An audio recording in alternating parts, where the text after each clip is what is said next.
చూడండి dear aspirants, in a class 30 students average is 16 years and if the teacher age is included 47 included then find the new average. సరికొత్త average ఏంటని అడుగుతున్నారు. చూడండి dear aspirants, 30 మంది విద్యార్థుల యొక్క సగటు వయసు 16 సంవత్సరాలు అయితే కనుక సో టీచర్ ఏజ్ వచ్చేసరికి 47 ఇంక్లూడ్ అయిందంట. సో న్యూ యావరేజ్ అంటే కనుక మొత్తానికి 31 మెంబర్స్ అవుతున్నారండి. ఎంతమంది అవుతున్నారండి? 31 మెంబర్స్ అవుతున్నారు. 30 స్టూడెంట్స్ 1 టీచర్ అండి. ఓకేనా డియర్ ఆస్పిరెంట్స్?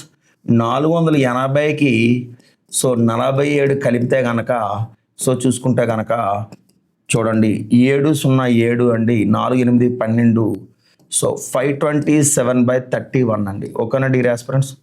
31 ఒకటిలో 31, 52లో 31 తీసేస్తే ఏమవుతుందంటే 1 2, సో చూసుకుంటే కనుక 7 బ్యాలెన్స్ అండి. సో అలాగే 31 ఏళ్ళు ఏమవుతుందంటే 217 అవుతుందండి. సో 17 ఇయర్స్ అండి. వైఆర్ఎస్ అంటే ఏంటంటే ఇయర్స్ అండి. ఓకేనా డియర్ ఆస్పిరెంట్స్? సరికొత్త సగటు ఏమొచ్చి 17 ఇయర్స్ అండి. రైటా?